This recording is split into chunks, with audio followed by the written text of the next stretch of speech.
This is our third and final look at Samuel Shaw's A Welcome to the Plague. It's a 1665 memoir of his experience in the Great Plague of London. As a reminder, he lost two of his daughters, his children, a housemaid and his sister, as well as a minister friend, and one of their children died in that plague as well. Thousands of others died in the 1665 Great Plague of London. And Samuel Shaw's memoir of his own experience, written 7 months after he had lost those that were close to him, is a real encouragement to us as we find ourselves in similar circumstances with this COVID-19 pandemic. At the end of his introduction, Samuel Shaw gives to us three duties that we ought to be focused upon in times of great distress. And let me just remind you of the first two. Number one, love and enjoy all things in God. He says, admire divine goodness in every created excellency and taste a divine sweetness in every created comfort. Don't you just love that phrase, divine sweetness in every created comfort? Think about the comforts that you're enjoying in your isolation. As uncomfortable as some of it is, there are some comforts in it. Those are gifts from God. And so Shaw reminds us in the midst of great difficulty to enjoy, love, and enjoy all things in God. And then the second duty that he gives to us is to live purely at the pleasure of God and maintain a universal and hearty compliance with his holy and perfect will. I was a problem child growing up. You all know that. You've heard me tell the stories. And my mother could tell you even more extensive stories, really stories that I'd rather you not know about. I was a strong-willed child. Well, many of us, under the rod of God's chastening, become very strong-willed, don't we? We quickly learn just how much we want our own way. And Shaw here, having lost everything that was dear to him, just says, look, I'm going to submit myself to the sovereign purposes of God. And you and I, in these very difficult days, need to do the same. We need to submit ourselves to the sovereign purposes of God. And then finally, the third point, the third duty that we're given here by Samuel Shaw, he says, I beseech you, Christians, be not content to say, you have chosen God for your chief good, but pursue after him as such, without grudging and without ceasing, longing to be as much one with him in a participation of divine perfections as our created natures are capable of. Maintain a holy and secret striving of soul towards this blessed object continually.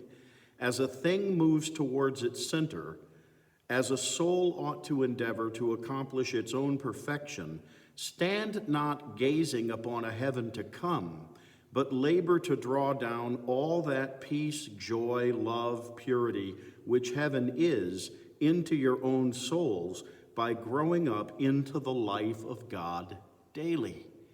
Beloved, we've got all kinds of time on our hands, don't we? Now, many of us have found ways to stay busy. You're getting a lot of home improvement projects done around your house that have, the list that you had that you said, I'll get to when I've got time. Well, now you've got time. And many of us are getting some of those things done.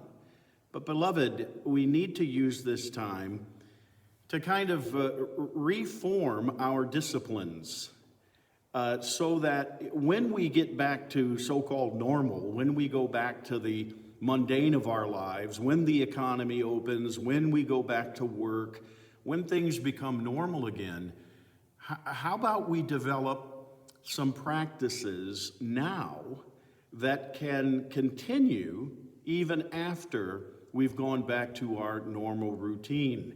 Shaw says the thing that he had learned, and by the way, Shaw was in isolation 3 months. We've been about 3 weeks, and we're already going stir crazy. Samuel Shaw is 3 months in isolation. And in that 3 months, he says, I learned to live upon God daily. Listen to what he says. A secret striving of soul, a longing to be as much one with God in a participation of divine perfections as our created natures are capable of. Pursue after him. Are we pursuing God? Are we longing after God? Are we laboring to draw down what he says, all of that peace, joy, love, and purity which heaven is, into your own souls by growing up into the life of God daily? How are you growing into the life of God daily? We've heard a lot in these last few weeks about sheltering in place. How about you and I shelter in God? God is our refuge and strength, a very present help in time of trouble. Therefore will not we fear, though the earth be removed, though the mountains be carried into the midst of the sea. How about we shelter in God, our strong tower? In him we live and move and have our being. All that we need is in God. We've learned that the things of this life are fleeting. The Word of God has told us that, and in principle we've believed that the world is passing away and the lust thereof.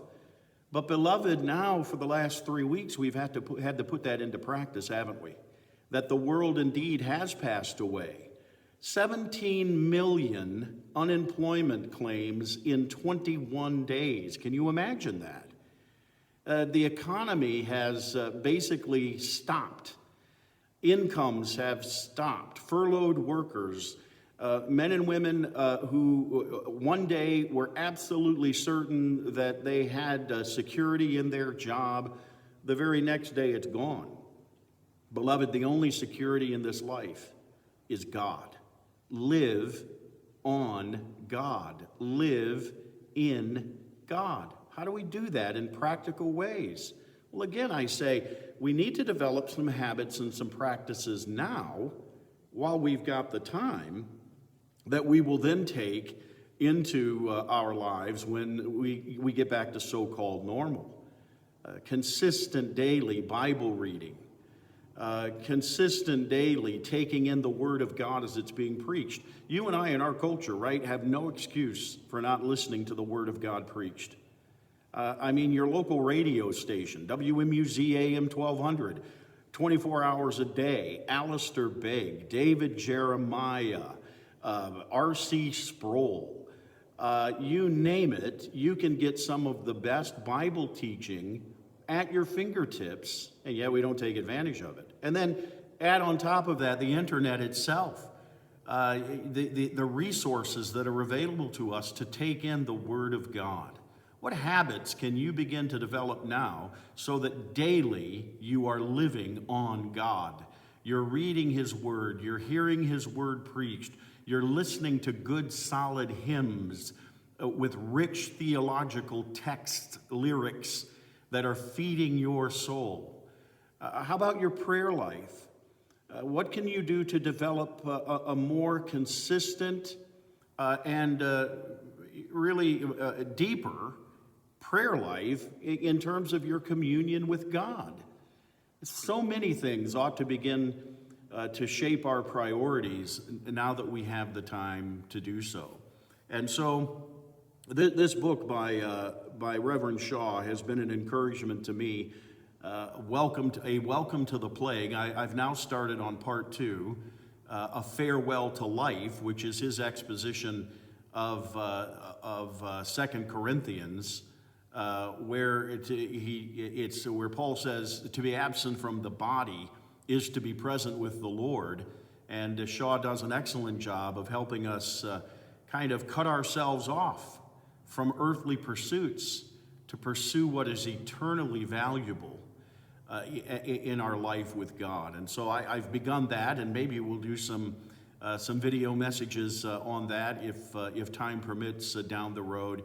But I commend the book to you. If you're watching this on YouTube, you'll see the link there in the descriptions section to where you can download the book.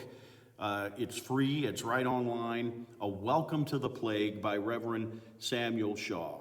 I'm praying for you, I'm thinking about you, and again, as I say to you every time I do one of these videos, if I can help you in any way, by all means, please reach out to me.